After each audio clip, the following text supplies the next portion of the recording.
Hey, what's up? It's Sifu Kuttel, and in this video, we're going to be working on some snake-style Kung Fu, and we're going to revisit a video that I did a little while back. It's in the playlist, and it's under how to move like a snake to loosen up. And this is something that I call wavy hands in the video, and it's kind of like one of our warm-up exercises where we're moving with our hands forward and backward here. Now, this actually comes down to consecutive striking. And one of the phrases that you may have already heard me say in another video is, slow makes smooth, smooth makes fast. And what we're working on here is not so much on the slow pace. We're going to be working at a medium pace, but we are working on staying smooth. And when it comes to consecutive striking with the snake, we're not going to be working from side to side.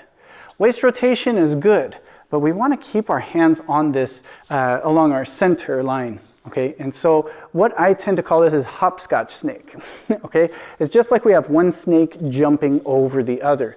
But here, rather than looking at it as a way to warm up, we're actually looking at it as a way to strike. So once I hit with this first strike, I want to think of lowering and suppressing my opponent's guard, and then I'm going to come up over the top again.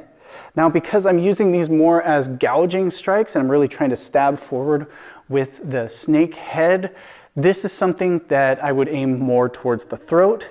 The eyes give you limited range, the soft spot here, so you have a chance of hitting the cheekbones or the forehead, and if your fingers aren't conditioned or you hit too hard, you could end up jamming your fingers. So going to the throat or a soft spot is much better when we're doing it like this. But you want to think of jumping over the top, and you can think of going almost over from elbow to fingertip. But if you do that, you're going to change the angle of your hand. So make sure, don't try to follow it so directly. It's just you want to be up and over the top as we launch the hands forward. Now, in that sense, slow makes smooth, smooth makes fast. Practice in a center position. So we work from here, practice on turning those shoulders, hopscotch over, hit your target, go under, hit your target, go under. But you also need to practice with one lead leg forward and one lead leg back, and this requires a lot more rotation of the waist to get that backhand all the way forward to hit our target. And of course, you want to be able to do this on all sides. Now, this works in both directions. As we have done in wavy hands, you can also move up from under. So we kind of shovel up underneath to strike. Now, this could be, if this is more a contextual, if you strike and your opponent's hands happen to be over, then you want to lift to keep an opening here so that they don't close it off so that you can strike. Or if they do swat down so far, you can go over the top like hopscotch snake. So it really is dependent on what your opponent does. But it is good to practice these in both directions and move smooth, because later on when we move fast, that's when you want to get into making sure that your lines are good, the waist rotation is good here. Now, in doing that, and once we start moving faster, what I suggest is intervals that are odd. Start at 3, 5, 7. It's probably, you don't have to go more than that, but the reason why you want to use odd intervals instead of even is because you will change which hand is in the front. So if I start with my right hand out, and I go 1, 2, 3, now my left hand is out 1, 2, 3, 1, 2, 3, it changes hands each time. That's what I like about odd intervals. Even intervals, you do the same lead hand, same rear hand. It's always going to be the same side that starts and ends. So odd intervals work a little bit better for this. But now it's important to as well get our base in there. We want to use our stance. So let's put this together with a stance. Now, to add our stances, we're going to begin with a sei ping ma, or a horse stance position, and we're going to extend out. Now, it should be the same side, so if my right foot is forward, my right hand is extending out. This gives me the hip and the shoulder the best distance towards my target. If I try to go across this way with a sei ping ma, I'm limited in reach. Naturally, I will want to turn.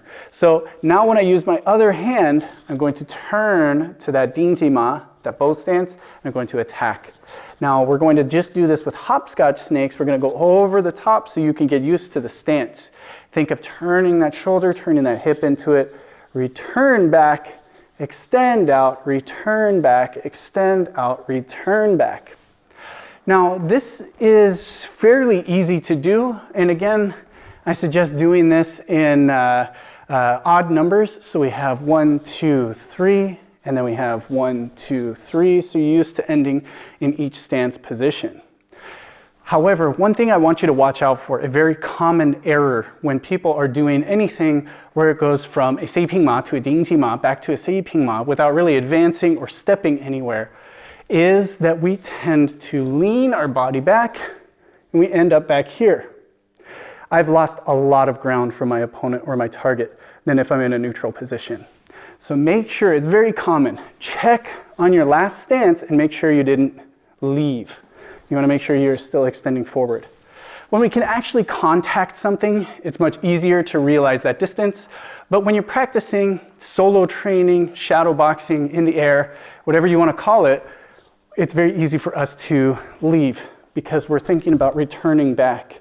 But you should also be thinking about keeping good connection from the foot to the knee, to the hip, to the shoulder, and then all the way out to your snake strike.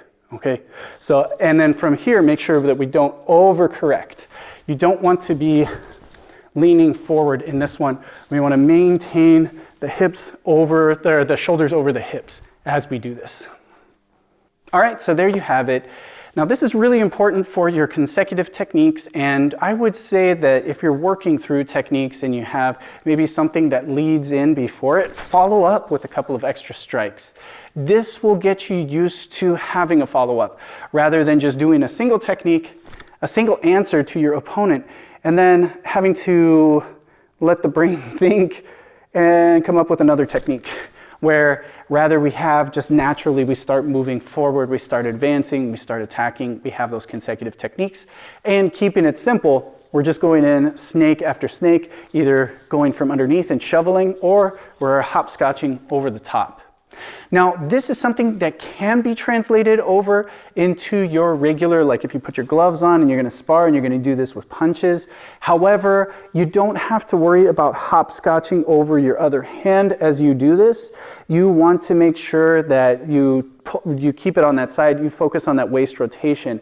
But the idea of following up will translate over, whether you're doing it smooth like this or whether you're punching through with your gloves on for, more of a sparring or fighting context. Otherwise, I hope you enjoy this video. Check out the other videos in the Snake Kung Fu playlist. Thanks for watching. I'll see you next time.